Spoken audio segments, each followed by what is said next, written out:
My name is Victoria Montgomery, at my father's retirement banquet. He handed my younger sister Caroline the ceremonial company key. 300 people stood up and applauded. Mom cried. Investors smiled. Then Caroline leaned over and whispered, "Don't worry. I'll find you a small office where you won't have to make the big decisions anymore." I didn't answer. I looked down at my phone. One email had just arrived. State Licensing Board. I opened it. One sentence changed the entire night. Master contractor license expires today at 11:59 p.m. Caroline thought she had just inherited our family's construction company. She had no idea. By midnight, the company she was celebrating couldn't legally operate without my signature. My father's retirement banquet was everything he'd imagined: crystal chandeliers, white linen tables, a live string quartet.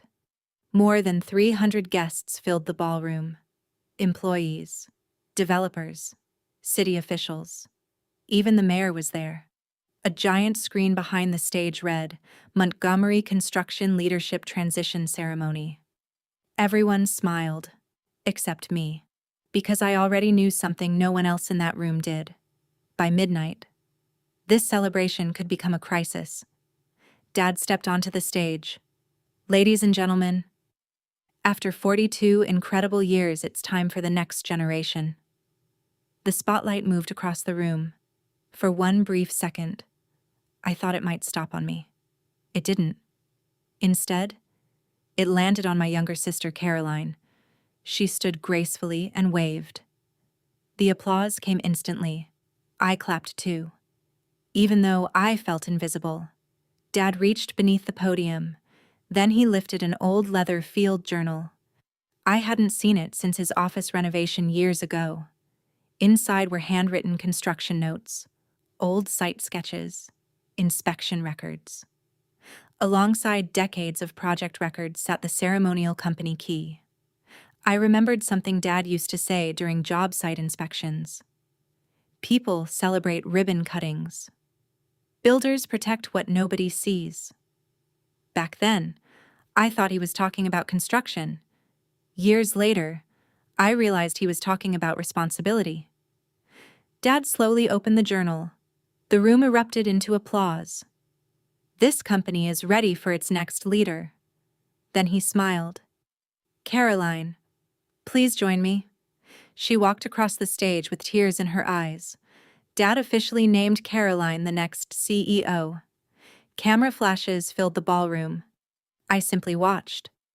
Because ceremonies can transfer titles, they can't transfer experience. People assumed Caroline had earned that moment. She was confident, beautiful, excellent in front of clients. People remembered her smile.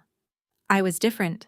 While she attended networking lunches, I reviewed permits, met inspectors, solved payroll problems, handled compliance issues, and fixed job site emergencies. Dad used to joke, "Victoria keeps everything running. Caroline keeps everyone excited." Everyone laughed, including me. I just didn't realize. He actually believed it. Caroline walked straight toward my table. She hugged me tightly for every camera in the room, then whispered, "Don't worry. I'll find you a nice little office. Someone has to keep the paperwork organized." A few guests laughed politely. Mom smiled proudly. Dad didn't say a word. He just watched me, waiting to see if I'd smile. So, I did. Dinner continued. Champagne flowed. People lined up to congratulate Caroline. Then our HR director quietly approached my table. "Victoria." She slid a sealed envelope beside my plate. "I think you should read this later." After she walked away, I opened it anyway. It was my new job description. Operations Director. Had become Senior Administrative Advisor. Effective Monday morning. Nobody had even asked me. My phone vibrated. Normally, I would have ignored it, but something told me not to. The sender read, "North Carolina State Licensing Board. Subject, Final license status notice. I opened it, then read the first sentence again and again. Dad's master contractor license. Expired tonight. At exactly 11:59 p.m. Before I could think about what I'd just read, someone stopped beside my chair. Victoria. I looked up. Daniel Price, Regional Licensing Compliance Director. I'd worked with him during inspections for years. He smiled politely. It's good to see you again. Before I could answer, Caroline stepped between us. I'm the new CEO. Daniel nodded. Congratulations. Then looked right back at me. We'll need to speak tomorrow. For the first time that night, someone important seemed more interested in compliance than the celebration.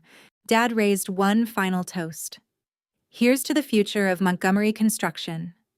Everyone lifted their glasses. I looked down at my phone one last time. The email remained open. At the bottom, one sentence quietly waited. Failure to appoint a qualified licensed operator before 11:59 p.m. will suspend operational authority. I locked my phone, looked toward Caroline. She was laughing, taking pictures, celebrating a company she believed was finally hers. She had no idea. The countdown had already begun. The next morning, my phone didn't stop ringing. Employees, project managers, suppliers, everyone wanted to congratulate Caroline. Not one person asked how I was. By noon, my office already felt like it belonged to someone else. When I arrived, someone was sitting at my desk. A young manager I'd never met stood and smiled. Hi, I'm Ethan.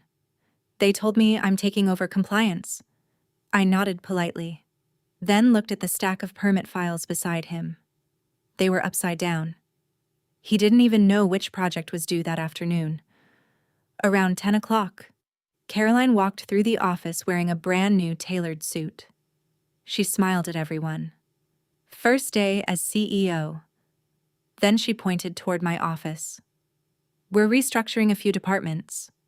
Several employees looked at me. Nobody moved. Apparently, they weren't sure who actually made decisions anymore. Just before lunch, Daniel Price called. Victoria, did your father explain the licensing transition? No. He became quiet. I was afraid of that. Then he added, our office sent 3 renewal notices this year. 3? I'd only seen one. Who had hidden the others? I opened Dad's old compliance cabinet. Inside were dozens of state letters, inspection reports, renewal reminders, permit updates. Buried underneath everything, I found 2 unopened envelopes. Both carried the state licensing board seal. Neither had ever been opened. That afternoon, Caroline called a staff meeting. She smiled confidently. We're modernizing. No more unnecessary paperwork. Several people glanced toward me. Then she announced, our compliance department will now report directly to accounting. The room became strangely quiet. Even accounting looked confused. Before the meeting ended, our municipal projects manager hurried inside. Victoria, the school renovation contract needs the licensed operator's signature. Caroline answered before I could. I'll sign it. The manager hesitated, then quietly replied, I don't believe you're authorized to. For the first time, Caroline stopped smiling. Dad asked me to meet him in his office. He closed the door, then sighed. I know yesterday wasn't easy. I waited. He leaned back. Caroline connects with people, and you keep everything running. So? So nothing really changes. I stared at him, except everything already had. That evening, I drove home. Before going inside, I opened Dad's old construction journal. Inside were faded site notes, old project records, and one handwritten reminder. His handwriting immediately caught my eye. Titles impress strangers. Responsibility earns trust. I read those words 3 times, then carefully closed the journal. Just before midnight, another notification appeared. North Carolina State Licensing Board. I opened it. This time, there wasn't a reminder. There was a deadline.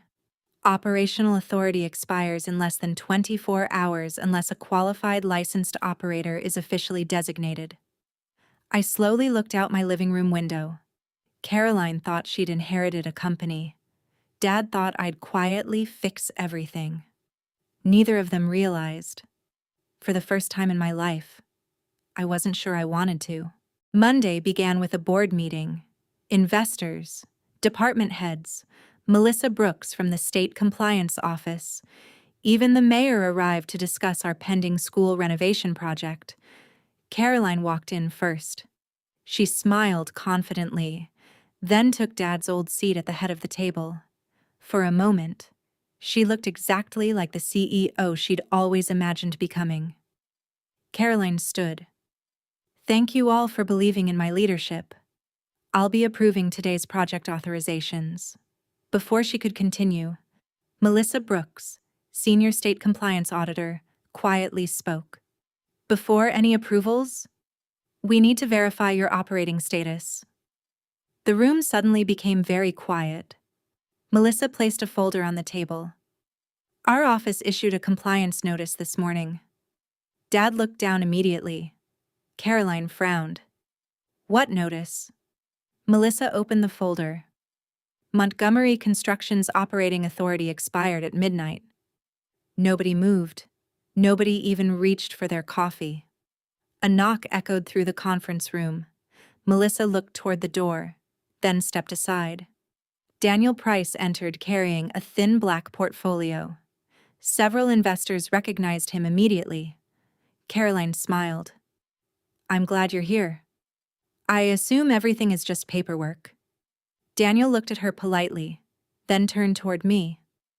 "Good morning, Victoria." Half the room looked in my direction. For the first time, people started asking themselves why. Daniel placed several documents on the conference table. Montgomery Construction no longer has an active master contractor license. Caroline folded her arms. "I'm the CEO." Daniel nodded. "I understand. But the state doesn't license CEOs. It licenses qualified operators." The room fell silent. Even Dad stopped pretending everything was under control. Daniel continued. "There is currently only one active licensed operator connected to Montgomery Construction." Every eye turned toward him. Caroline looked completely relaxed. She was sure he meant Dad. Daniel slowly looked across the table, then said, "Victoria Montgomery." Nobody spoke, not even Caroline. Melissa opened another file. Inside were permit applications, inspection reports, safety certifications, emergency approvals. Every single one carried my signature, not Caroline's, not Dad's, mine. One investor whispered, "I had no idea." Neither had most of the room. Dad slowly removed his glasses, then looked at me. "Victoria earned every qualification." Caroline frowned. "What qualifications?" Dad sighed. "State, commercial, municipal, multi-state certification." He looked around the room. "I asked her to prepare for situations like this." I quietly answered, "And now we're here." The mayor finally spoke. "Our school renovation contract? Can it still move forward?" Daniel answered before anyone else could. "Only if the licensed operator signs." Everyone understood immediately. Not Caroline, not Dad, me. The applause from retirement night suddenly felt very far away. As the meeting ended, Dad caught up with me outside the conference room.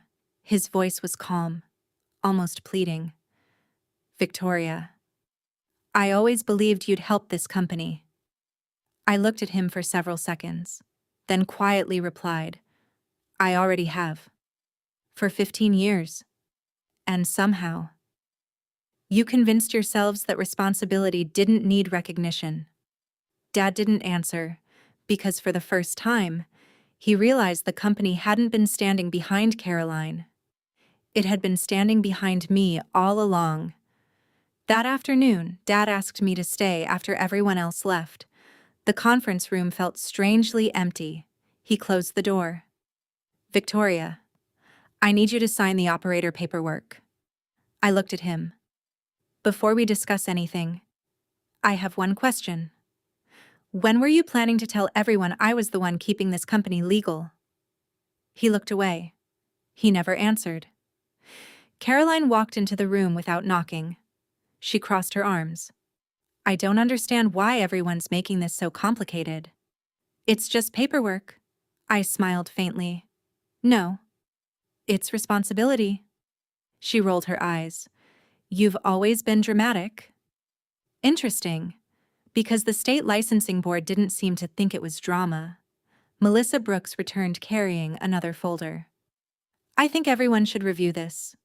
She spread several compliance records across the conference table. Inspection approvals, permit renewals, state certifications, one after another. Every signature belonged to me. Caroline leaned closer. Her confidence faded with every page. Melissa picked up one final document. This renewal requirement was never completed. Dad immediately recognized it. A state compliance notice, expired 6 months earlier. He quietly whispered, I thought we'd resolve it after retirement. Melissa looked directly at him. The retirement ceremony didn't complete the legal transition. The room became painfully quiet. Melissa opened another file.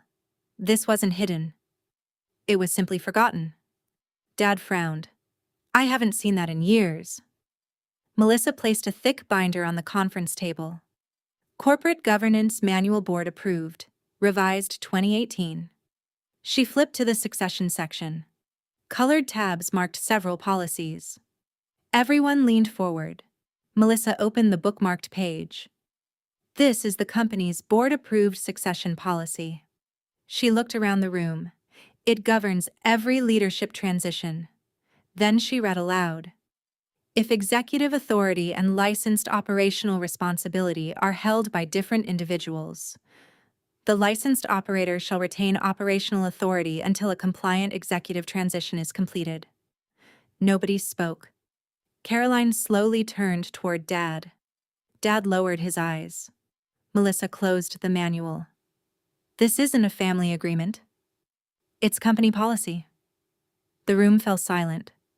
Suddenly, everyone realized this wasn't about inheritance anymore. It was about corporate compliance.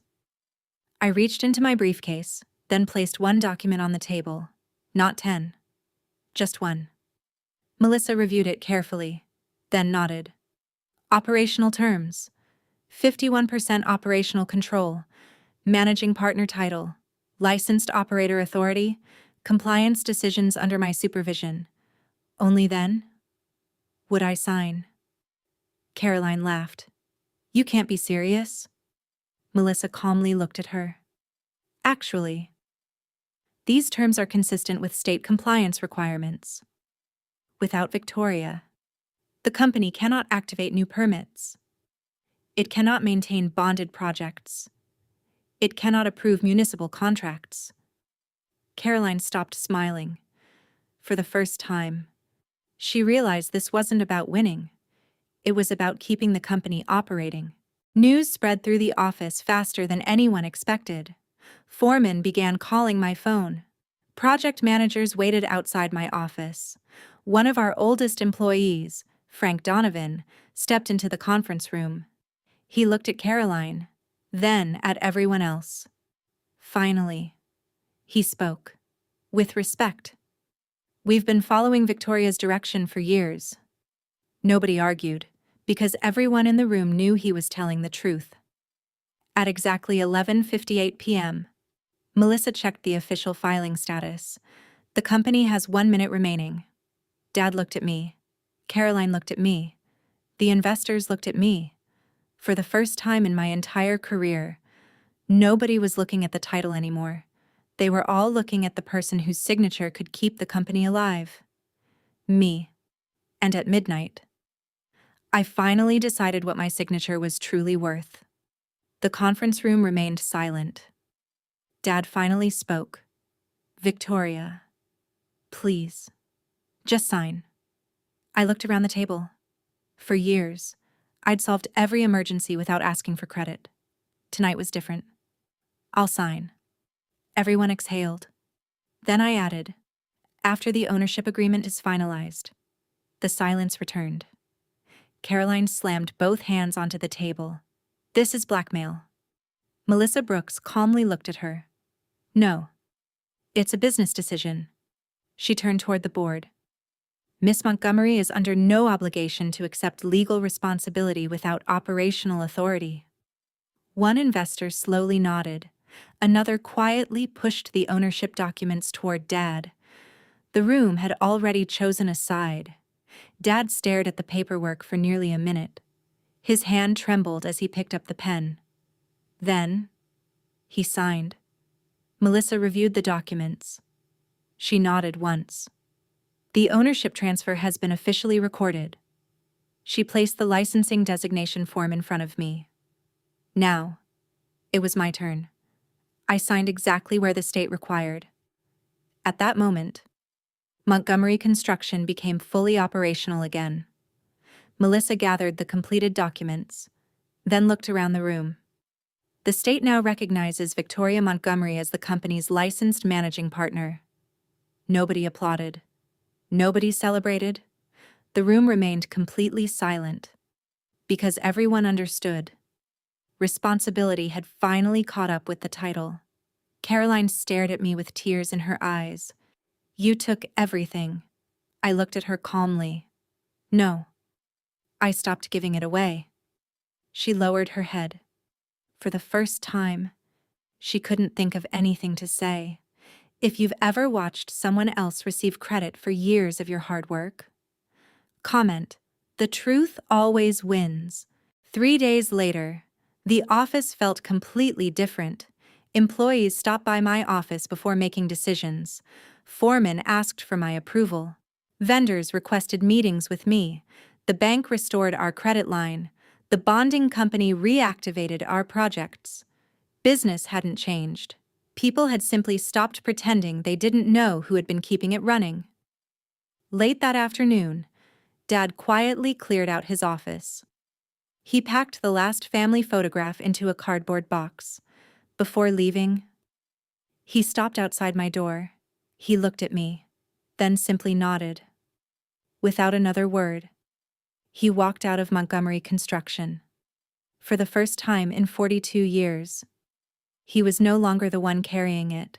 Mom came by my office before leaving. She stood quietly for a moment. "I was wrong." I looked at her. She continued, "I spent years celebrating confidence. I forgot to appreciate responsibility." For the first time, she wasn't asking for forgiveness. She was accepting the truth. 1 month later, the school renovation officially began. The mayor shook my hand. Employees gathered for a group photo. This time, my name appeared beneath the company logo. Victoria Montgomery, Managing Partner and Licensed Operator. Nobody questioned it, because this time, the title finally matched the work. People still ask when Montgomery Construction truly changed. It wasn't the retirement dinner, it wasn't the applause, it wasn't the ceremony. It happened the moment responsibility finally received authority. My name is Victoria Montgomery. I live in Charlotte, North Carolina. The night my father handed my sister the company, everyone watched her accept the title. By sunrise. They were waiting for my signature, and that's when I learned. Real leadership isn't measured by applause. It's measured by the responsibility only one person is willing to carry when everything is on the line.